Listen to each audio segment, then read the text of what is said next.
gudoomiyaha guddiga dawgacad mudane Cabdiqaadir Xaashi Cilmi oo ku sugan wadankan Britain gaar ahaan magaalada London ayaa soo dhaweyn ballaaran waxa loogu sameeyay xaafadda Harleston.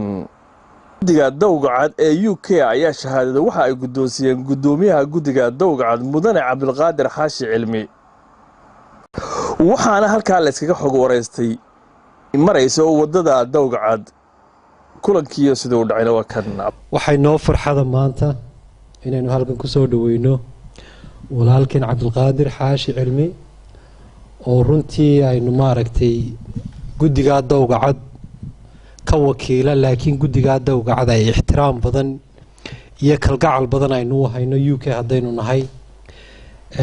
kalgacalka iyo ixtiraamka badan aynu haynana mid aynu la jeclaana ma ahayna, runtii waxa weeyaan waa mid ay naga mutaysteen dhammaanteen. waxaynu ka qabanno dagaalkeenu waa waxaynu Soomaaliland ka qabanay. horumarka Soomaaliland baad qaybteeda ka qaadatay. wixii wanaagsan ee qabataana waa wax la wada leeyahay. imka dawgacad ma kala dhiso markuu dhamaado ee gabadhu soo quusho ma cid baad ka leedahay, waaxid la leeyahay. وبابنا ولا ليال إنه إسحل صاروا إنه صدقات إسفروا إنه كده دارن تلكينه حقبت كيسة تكلتهم يعني واللي بوحي وبدينهين هوانك دقائق هوانك بدي waxaynu nahay xubno isku yaala hadaynu ku noolahay Somaliland iyo hadaynu kilarka joogni hadaynu Djibouti joogni hadaynu East Africa joognaba dadkeenu waa qoys DNA-duna meel bay ku wada dhamaanaysaa inaanu isu dareennana weeyaan. Cabdiqaadir Xaashi Cilmi oo ku soo dhaweynayna halkan anu leena ku soo dhawow dadkaagii insha Allah. waxaan isagana u rajaynayaa inuu nabad qabnay naga noqdo khayr baan inagana inteena kale u rajaynaa isaga iyo dadka lamid ah aynu ku dayano oo inuu barnaamijyadan khayrka ah ka qayb qaadano. qof waliba ha isqoro 6 bilood bixi sanad bixi barnaamijkan insha Allah ta'ala inuu aad iyo aad waxba yeelaymayso. arsaaqada inoogu barakoobaysa, xoolaha inoogu barakoobaya, awlaadda Ilaahay subhanahu wa ta'ala inoogu barakoobaya. adeer Cabdiqaadir namar nabaad aad iyo aad baan u salaamaya waana u ducaynayaa Ilaahay subhanahu wa ta'ala ha barakeeyo, hawlaha ku jira Ilaahay ha u barakeeyo, cimrigiisa Ilaahay subhanahu wa ta'ala ha jiro ha joogo, aakhirana Ilaahay subhanahu wa ta'ala jannatul firdaws ila abaalkiisa Allah ka dhigo.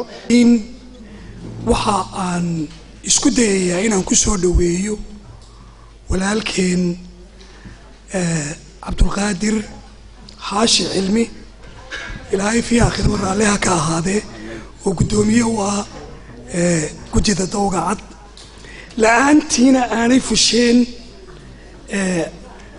marxaladaha maanta uu marayana aan la gaadheen. waxaanu imid dawgacad meel fiican ayuu marayaa.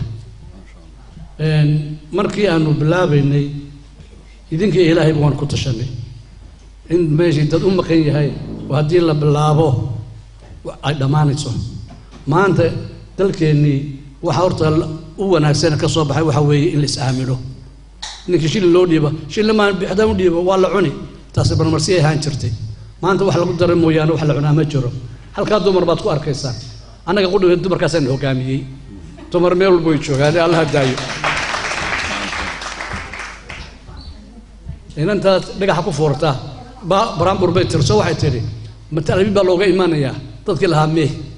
maalintaas ay tageen ka hor waxaa halkaa ku qalibnay baalkan la yidhahda qariingo. 7 qof ayaa saarnaa oo isku qoysa, ilmo yar baa ka baxay, intii kale halkaas ku dhimatay. maanta mawd Ilaahay uu keenay qofka mooyaane dariiqo xumo maanta ma jirayso. 3 bilood imika dhamaaday waxaanu ka shaqaynaynay dawga si aan u ballaarinaynay.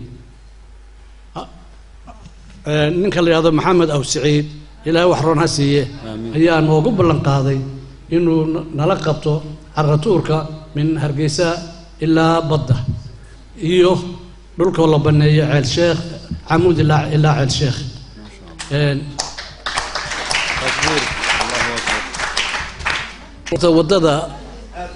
wadada waxaa ka mas'uula dawladda. wixii aanu qabanayna dawladda waanu kala tashan jiray, waanu kala tashanaa waayo iyada la wareegaysa bari.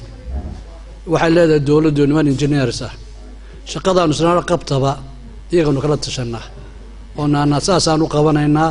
injineeradii baanu wadanaa, dadkii baanu wadanaa, maxaad laaxineed ka jaraysaan waayo in la isla ogaado ayay ku fiican tahay. Cabdiraxmaan Axmed Egool, TV-ga qaranka Somaliland, London.